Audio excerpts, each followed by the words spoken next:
जीवन और मृत्यु से जुड़े सवाल जटिलतम यानी सबसे कठिन होते हैं। मसलन क्या मौत सब कुछ छीन लेती है, आत्मा और रिश्तों का गूढ़ रहस्य क्या है, आखिर क्यों कहा जाता है नैनम छिन्नन्ति शस्त्राणि नैनम दहति पावकः न चैनम क्लेदयन्त्यापो न शोषयति मारुतः। ये आप सभी ने पढ़ा होगा। इस सारी जटिलता को आज सरलता से समझते हैं प्रेमानंद महाराज के जरिए।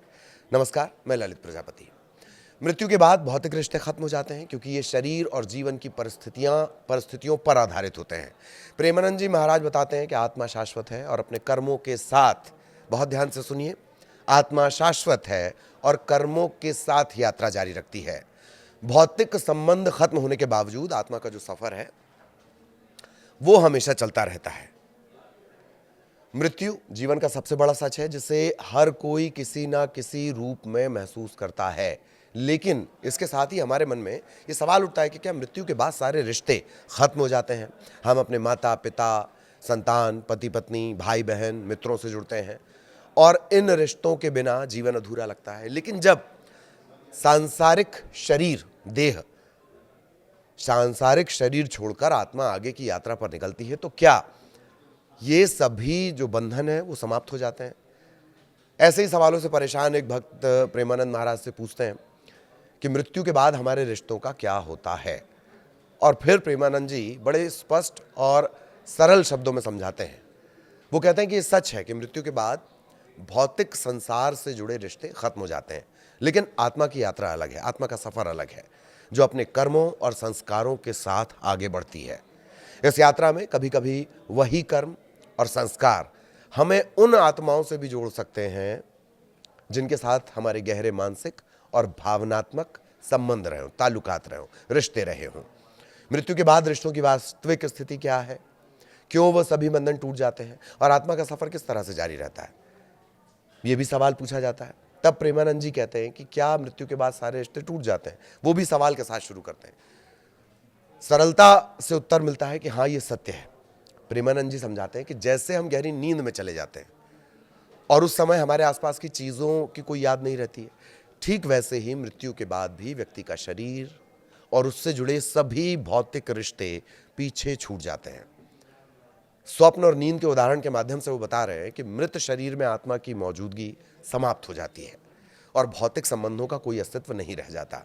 मृत्यु के बाद न बैंक बैलेंस, न घर, न रिश्तेदार, कुछ भी साथ नहीं रहता है। यही कारण है कि मृत्यु के समय, मृत्यु के साथ सभी भौतिक बंधन टूट जाते हैं। व्यक्ति केवल आत्मा के रूप में अकेले यात्रा पर निकलता है। हमारे जन्म के साथ ही माता पिता से रिश्ता जुड़ता है, फिर जीवन के सफर में मित्र, भाई बहन, पति पत्नी, संतान, ऐसे संबंध बनते हैं। प्रेमानंद जी महाराज के मुताबिक ये सभी रिश्ते सिर्फ शरीर और जीवन की परिस्थितियों के आधार पर बनते हैं। जब शरीर समाप्त होता है तो इन संबंधों का आधार भी खत्म हो जाता है। इसीलिए मृत्यु के बाद भले ही मन में प्रेम और यादें जीवित रहती हों, लेकिन वास्तविक रूप में भौतिक संबंध समाप्त हो जाते हैं। केवल आत्मा की यात्रा शेष रहती है जो शाश्वत और स्वतंत्र होती है। आत्मा का शाश्वत स्वरूप भगवान श्री कृष्ण ने भी भगवद गीता में कहा है, न जायते म्रियते वा कदाचित नायम भूत्वा भविता व न भूय। इसका मतलब यह कि आत्मा कभी जन्म नहीं लेती, न कभी मरती है। आत्मा अविनाशी है और केवल शरीर जो है वो बदलता है। शरीर बदलता है, आत्मा अविनाशी है, लेकिन आत्मा के साथ कोई बंधन नहीं टूटता है। मृत्यु केवल शरीर का अंत है, आत्मा का नहीं।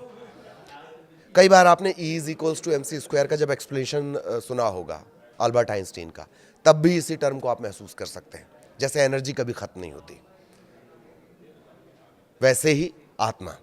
प्रेमानंद जी महाराज बताते हैं कि मृत्यु के बाद आत्मा अपने कर्म और संस्कारों को साथ में लेकर यात्रा करती है। तो इंपॉर्टेंट चीज क्या हुई? कर्म और संस्कार। कई बार यही कर्म उसे उन आत्माओं से फिर जोड़ देते हैं जिनसे उनका गहरा संबंध रहा हो, लेकिन भौतिक रूप से कोई रिश्ता, चाहे वो माता पिता का हो, जीवन साथी का हो, बच्चों का हो, मृत्यु के बाद अस्तित्व में नहीं रहता। मृत्यु भौतिक दुनिया के सभी रिश्तों को समाप्त कर देती है। जो प्रेम और संबंध हम अनुभव करते हैं वे शरीर और जीवन के आधार पर जुड़े होते हैं। आत्मा शाश्वत है, उसका कोई अंत नहीं, लेकिन भौतिक बंधन का जीवन मृत्यु के साथ समाप्त हो जाता है। प्रेमानंद जी महाराज के शब्दों में मृत्यु हमें अकेला करती है और केवल आत्मा का सफर जारी रहता है। अगर इस पूरे सार की बात कर ली जाए, आत्मा का सफर जारी रहता है। कर्म और संस्कार, इनके साथ ये सफर चलता है। ऐसे ही जटिलतम सवालों का जवाब लेकर फिर से हम हाजिर होंगे। नमस्कार।